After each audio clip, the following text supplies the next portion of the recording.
The soft chime of my weekly phone call with my mother pierced the quiet of my small apartment on a lazy Sunday afternoon. I settled into my home office, surrounded by walls adorned with certificates and awards from my career as an environmental scientist. At 32, I, Olivia Mitchell, had grown adept at sensing the undercurrents in my mother's voice. "Honey, about the mountain lodge trip next month," she began, her words trailing off with a hesitancy that set my nerves on edge. I clutched the phone tighter, bracing for the inevitable. "Emma doesn't think it's a good idea for you to come," she continued, her voice soft but piercing. "She wants it to be more intimate." The words stung like a betrayal. Emma, my younger sister by 5 years, was the family's golden child. I had helped fund her college tuition and, just 3 months ago, placed a substantial deposit on a luxurious mountain lodge for what I'd hoped would be a grand family reunion.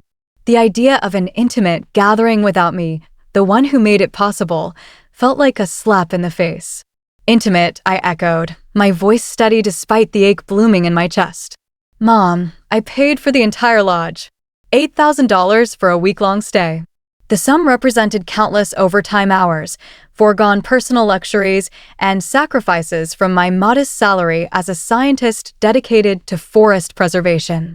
I had envisioned this trip as a rare chance to mend the fractures in our family, to create memories in a breathtaking setting we'd never had growing up. "I know, sweetie," my mother replied, her tone laced with forced gratitude. "We're so thankful for everything you do, but Emma's bringing her new boyfriend, Jake, and she's worried having her responsible older sister there might make things awkward. You understand, don't you? Responsible. Boring." That's how they saw me. Not as the woman who'd earned accolades for groundbreaking research, but as the dependable sibling who could be sidelined without a second thought. The irony was almost laughable. I, Olivia, had been uninvited from a vacation I'd single-handedly funded. My mother, perhaps sensing my stunned silence, hurried to fill the void. "Besides, someone needs to look after the cats. You know how expensive pet sitters are these days." Of course. I was good enough to be the family's bank and unpaid pet sitter, but not good enough to join them in the glossy Instagram photos they'd undoubtedly share. I glanced at my laptop, where the confirmation email for the lodge booking glowed accusingly. $8,000, a sum that had drained my savings, meticulously accumulated over years of hard work. I had planned every detail, the scenic hiking trails I wanted to share, the local conservation project I hoped to introduce them to, the sunset spots perfect for the family photos Emma adored. Yet here I was, relegated to the sidelines once again. My phone buzzed with a text from Emma, her words dripping with casual dismissal. "Mom told you, right? Don't take it personally, but Jake and I are trying to make a good impression. Your whole science nerd vibe doesn't really fit the aesthetic we're going for. Thanks for understanding." Jake, her boyfriend of a mere 3 months, apparently held more value in her curated vision than I did. Another text followed from my father.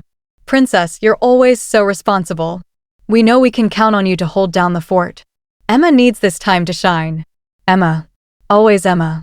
The family star, the radiant beauty queen who'd spent her teenage years collecting tiaras and Instagram followers while I toiled at science fairs and, later, in research labs. Our parents never missed her pageants or social events, but my milestones, valedictorian speeches, graduate school commencements, were met with excuses about work conflicts or prior commitments. My achievements, it seemed, were invisible to them. I opened my laptop and pulled up my bank statement, the numbers a stark reminder of my role in the family. There were the payments for Emma's college tuition, the medical bills I'd covered when my mother needed surgery, the loan I'd given my father to keep his struggling business afloat during the pandemic. None of it had been repaid, not that I'd asked. Family helps family, they always said, but only when the help flowed from me to them. Another buzz from my phone brought a group chat message from Emma. She'd shared photos of the lodge's opulent suites, gushing, "Can't wait. Jake's going to love it. Mom and Dad get the master suite, obviously. Sarah and Tom get the Lakeview room, and Jake and I called dibs on the Sunset Suite. Sarah, our cousin, and her husband, Tom, were invited too. The same Sarah who'd borrowed money from me for her extravagant destination wedding last year and had yet to repay a cent.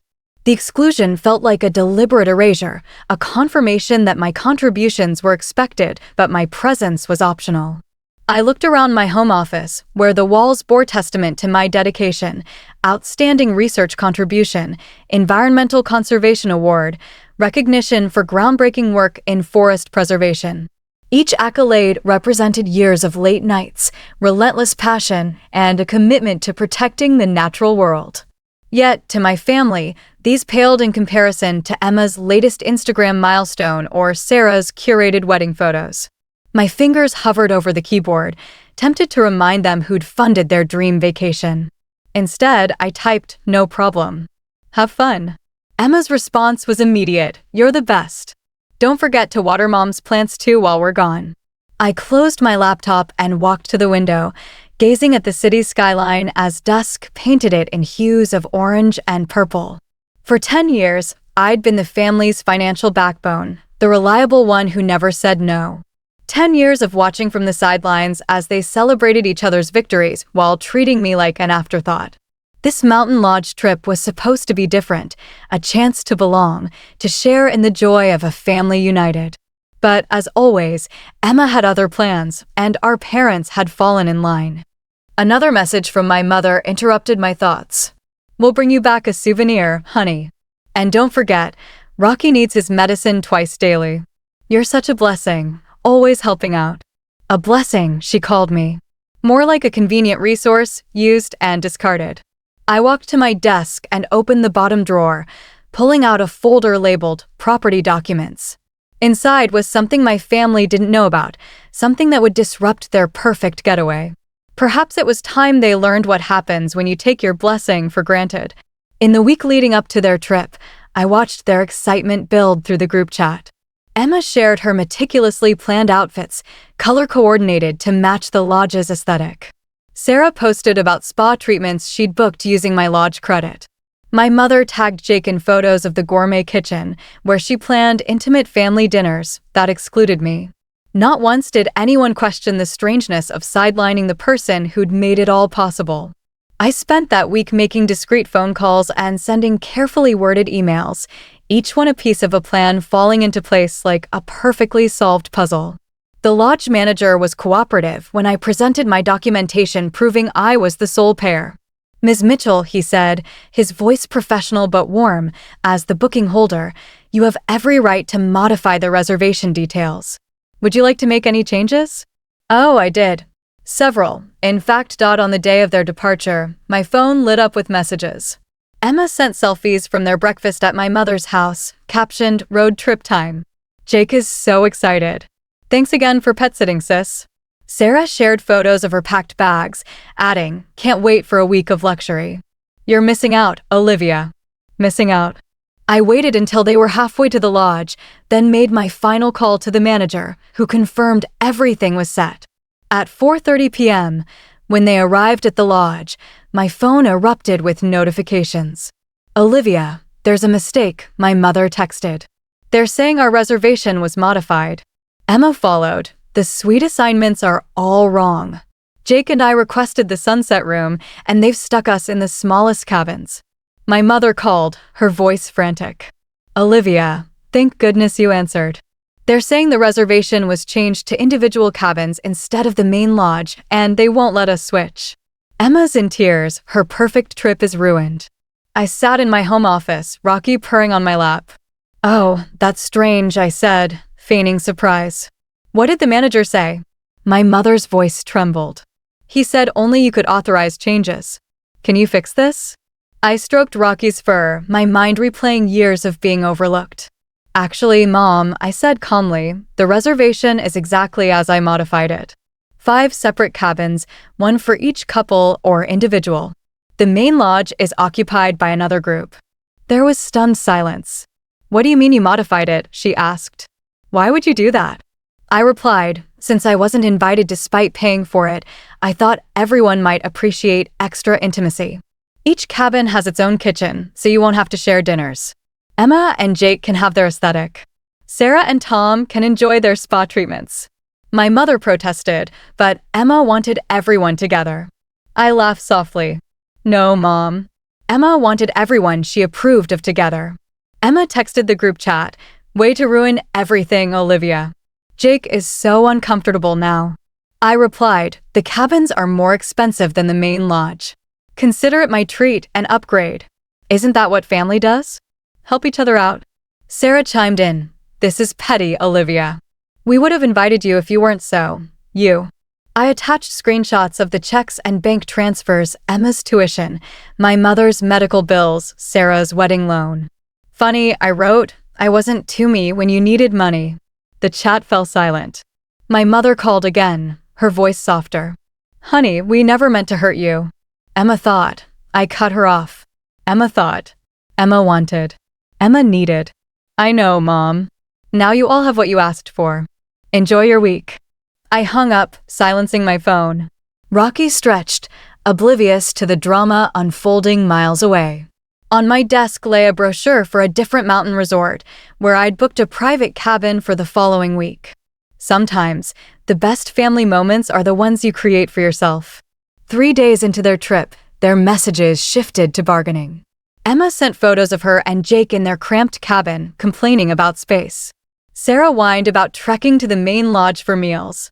My mother sent a photo of an empty chair, texting, "Look how much space we have for one more person, honey."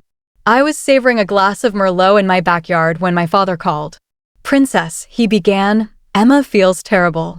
She just wanted everything perfect for Jake." I raised an eyebrow. Perfect for Jake?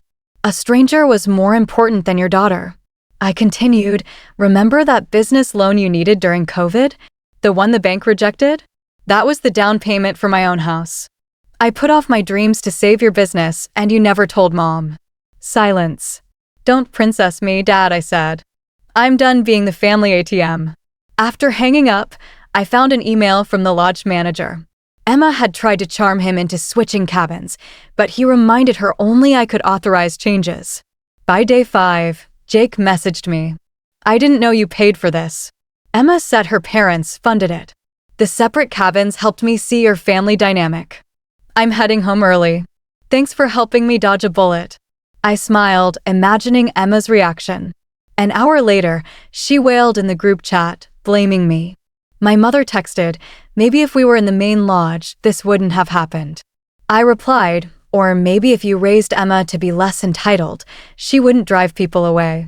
On the final day, my father sent a message about family unity, promising to make things right. I sent him my solo trip brochure. I'll be hiking, photographing wildlife, and working on my conservation project. I won't be checking my phone for fund requests. For once, I'm putting myself first. When they returned, my mother showed up at my door, holding the cat carrier. "The cat's missed you," she said weakly. "I'm sure," I replied. "Just like you miss my wallet when it's not available." She flinched. "We deserve that." Emma's been impossible since Jake left. Sarah's husband keeps asking about their loan. "Your father told me about the COVID money." I set the carrier down, Rocky and Mittens meowing. "You know what hurts most, Mom? Not the money or exclusion. It's that none of you saw me, my achievements, my passions, my worth." Tears spilled down her cheeks.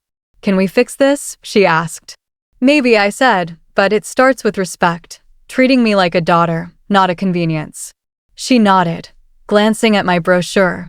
"The conservation project sounds fascinating. I'd like to learn more."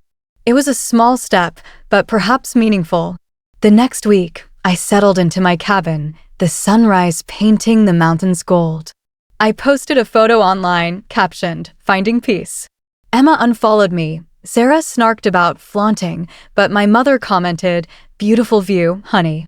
Tell me more about your conservation work." The best family moments, I realized, aren't the staged ones. They're the honest ones, born from standing up for yourself, even if it means shaking up everyone's plans. Rocky and Mittens curled up beside me as the mountains glowed. For the first time in years, I felt at peace, liberated from the role my family had cast me in. Standing up for yourself means letting go of others' expectations and embracing the life you deserve. Please feel free to comment below if you liked this. Remember to like and subscribers for more.